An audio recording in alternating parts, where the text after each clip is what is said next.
Greetings, fellow test subjects. Test subject 1337 here for Aperture Gaming. They make it. We test it. You play it. And welcome to my review of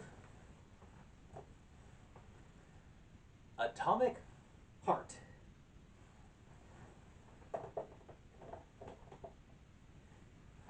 This game came out a little while ago, so sorry it's a little late on the review, but I hope you enjoy it, so let's get right into it. Series. This is a brand new game, and even though it does remind me of a couple of other ones. It reminds me of Bioshock very heavily, Dishonored, the Fallout franchise, the Wolfenstein franchise. Now, when I was doing research for this game, they said there's some elements of maybe Deus Ex and some Resident Evil. Well, I'm not sure about the former one. I can definitely see it in the latter one.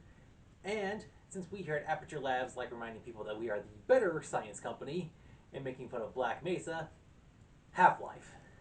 So yeah, it's a whole new game, but it has very similarities to some of these previous games. Team. Alright, so the team that worked on this game, it was brought to us by For Divinity, Focus Entertainment, and Mundfish. M-U-N-D-F-I-S-H. M-U-N-D-F-I-S-H, yeah. Yeah, so that's the people who brought you this game. Plot. Alright, so the plot of the game is you play as Comrade Major Sergei Nietzscheev, or aka Agent P3. And if I butchered the pronunciation of the name, I apologize for that. Alright. So as Agent P3, the game takes place it's an alternate history game. It takes place in June of 1955 in Russia, where scientists have discovered a new element called polymer, and it has made huge leaps and bounds in science and technology. All these huge achievements. It's amazing. The game takes place almost about 3 decades shy of a century, and yet the technology is more advanced than the stuff we have today. They have robots, they have flying cities, and they are on the eve of launching like a special collective network thing. It's like the internet, and that one scene from The Matrix where Neo goes, "I now know Kung Fu." So basically, imagine being able to plug into the internet and instantaneously learn any trait within 2-3 days tops. But because this is a video game, and after your opening sequence of walking around, you are in a helicopter of sorts, and as pointed out by Yahtzee and probably some other people, if a video game has a helicopter opening sequence, you know things are going to go bad. The robots suddenly see everyone as an enemy agent and proceed to start attacking them. And as Agent P3, you have to fight through the robots and potential mutants, maybe not, play the game, to bring things back to normal and stop the robot problem from escalating to worldwide situations. Gameplay controls. Alright, so I got this for the PS5. So the controls are, so with your left hand, you control a glove that allows you to access locks, work with computers. You can do quick takedowns on enemies that don't know that you're there. And the polymer allows you to either shoot lightning or ice or manipulate gravity, use force fields. And with your right hand is where you control weapons and use consumables. Now I read that bullets are very limited, so you have to make sure you use your shots sparingly. You have to alternate between long range shooting combat, and you do get a melee based weapon. As you break stuff and search through cabinets, you can get pieces to upgrade your equipment. So you can have an axe that hits harder, bullets that fire faster, and ice and lightning that hurt enemies faster and deliver more goods. So it's a first person game where you upgrade on the go. You can balance between stealth and full-blown combat. Graphics. The visuals for this game are amazing. Seeing all the robots, everything looks really well done, and the people look pretty good too. And here's what like they have the Russian propaganda-esque posters and visuals you see around. It looks very similar to what I'm guessing, used to have around at that point, or everything looks really cool. And there's this one feature where if you look at a poster, since it's all written in Russian text, it does a translation to, well, I guess depending on which game, wherever you're playing the game, it does translate to text that you can read it in. Now, it doesn't warp it, like it'll be like a subtitle box that you read. But yeah, the visuals look very good for this game, very high marks. Audio. The audio for this game is also pretty good too. Uh, there's certain audio cues where like you can figure out if things are good, like if it's safe nearby, if you can hear an enemy walking or a security camera. Also, when you're in combat, the music changes. And speaking of music, so if you had told me that they would have in the game they have a snippet of the Nutcracker Ballet playing in one area, and then they have the Blue Danube playing in another area. If you had told me that they would have classical music playing at in a first-person shooter action game, I would have been a little skeptic. But it's like, okay, it fits, it works. So the audio is pretty good. Also, I gotta give them props for that. Great music and great audio work all around. Multiplayer. This is currently only a single-player game. DLC. Okay, there is DLC. All right, so when I ordered this, I pre-ordered it and got the special edition from GameStop. It came with the one DLC pack, and the DLC it's basically cosmetic. It makes two of my weapons go from looking regular to having a gold look to them, more detailed and fancier.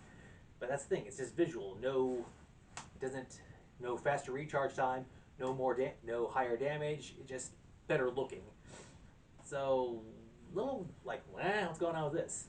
Now, there is some other DLC that's currently out. It's also other cosmetic weapon appearances. You get this weapon, then congratulations. You can now make it look prettier by paying like $6 for it. I'm like, okay. There's a DLC for the season pass where it says there's going to be like a new. Later on, there will be like a new mission, a new lab, new boss to fight, blah blah blah, new stuff like that. And it also includes some other stuff. I'm wondering, I was like, what does this mean? If I buy this DLC, do I get the other cosmetic stuff along with this? So this requires a little more research. But I'm like, if the DLC actually provided more than just cosmetic stuff, I might be a little on board. But hey, like I pointed out in the Hi-Fi Rush review, it had the DLC. It gave you like the 20,000 gears for upgrades, but it also gave a whole bunch of cosmetic stuff. And one thing being the whole, I bought the deluxe edition, and all I got was this T-shirt. So DLC, eh, it sometimes it needs work. So a little iffy on the DLC. Issues. All right, there are two issues in the game. One that's technical. Well, there are two fields of issues. Field one is technical, and field two is something else. Which, all right, first I'll address the technical issues. As of this review, I heard that there is going to be a patch update that'll fix some things in the game, but I played the game I think after the patch update, and I don't think the stuff took, or there's some other problems that still need to be addressed. All right, so like there's an area where I was jumping and landed on something, and it was going like I was stuck until I finally got back to the ground. And then there was one area I got wedged in and couldn't really get out, and had to wait for something to kill me.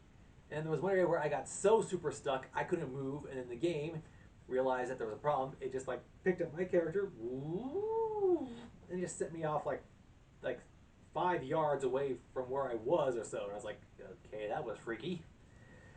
Yeah, so there's still some sticking areas that are a problem. Now in the game, they have a vision mode where you can see everything is in monotone color, but then like, oh, if this is highlighted, this is like a thing you can interact to upgrade or save. If this is this color, that's an enemy, and they have like cows and chickens selected. Yeah, so here's what you have: two areas inside of a facility and outside in the open world. And in the open world, apparently cows and chickens are registered as threats. So go figure. And then they finally have blue things where you can search through these drawers, lockers, cabinets, chests, and you can pick up the consumables to upgrade your gear and yourself. Oh boy. Okay, so I've been in a few areas where like a blue thingy was on the ground saying, "Oh, this is collectible," and so I activate the collecting feature, and I swear I'm standing right next to it, and it won't collect. I swear, if this game would allow me to, just have my hand reach down and physically pick up the thing that I was trying to collect. Yeah.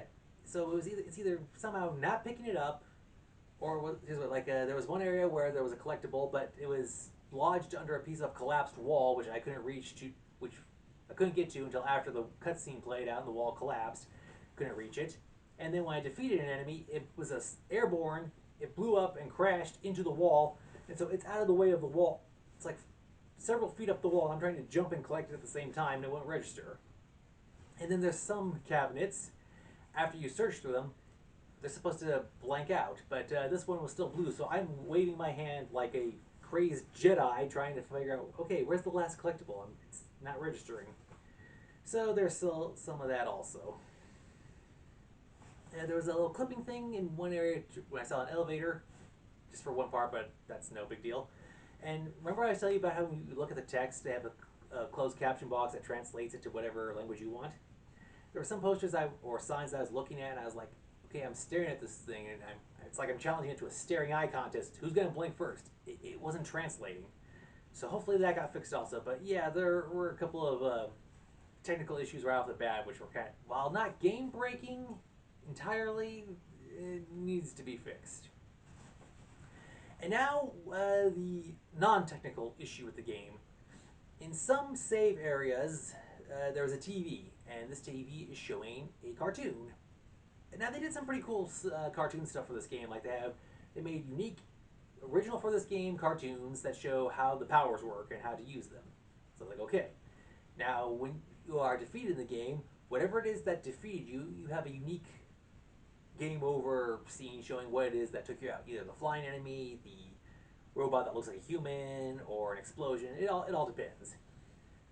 So then in some of the save areas, they have this TV playing a cartoon of a wolf chasing a rabbit.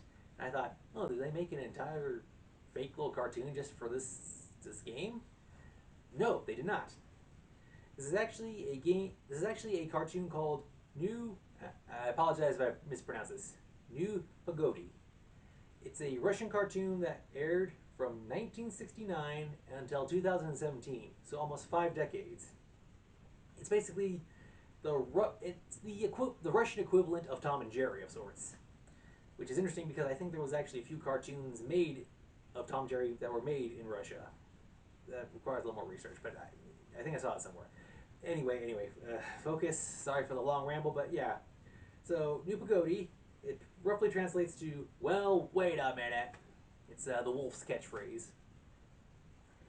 So I was like, "Oh my goodness, it's a real cartoon." Now someone pointed out that New Pagodi in one of the cartoons, in one, I saw this point out in an article. Someone said that in one of the cartoons, it featured the wolf and a rabbit someplace, and the cartoon had a visual had a caricature that could be seen as racist. Now, so I saw this. I saw this in the article, and then there was the article mentioned another cartoon from the show that had something that could also be seen as racist. And the interesting was the person that pointed this out in the article that pointed out said how the game doesn't say like this game features a cartoon from Russia that took place in this year during a time where not this was not seen as racist. But yeah, so there's no warning about this. So Munfish they heard about this report of how this cartoon racism thing was missed, and they said we are going to edit this out. So I'm guessing with the patch update, I'm trying to figure out is the cartoon going to be just have that one snippet completely cut out from those two areas, or if they're going to put a thing in the start that says this game has this feature. Like I said, the patch update should be out, and I didn't see that at the start of the game. So I think they're just going to try to cut out either that one area or both of those areas. So yeah, the article that I read this on, they were surprised that this got missed when putting it in the game. I didn't know about this until I read the article, and I was like, oh man.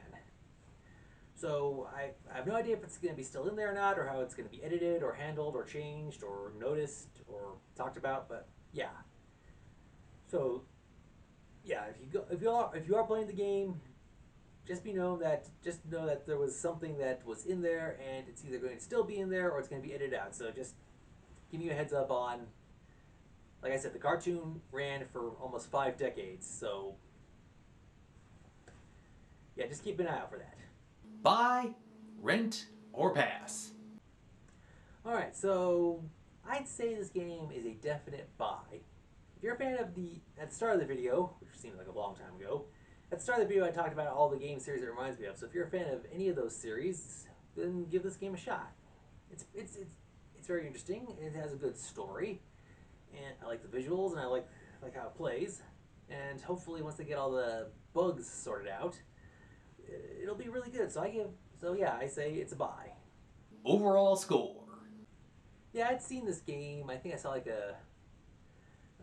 think I saw an article about it or a commercial for it at one point. I was like, okay, I'm interested. So I pre-ordered it, and I do like the game. I do think it's very enjoying and entertaining, but unfortunately, some of the bug stuff is like, okay, I get.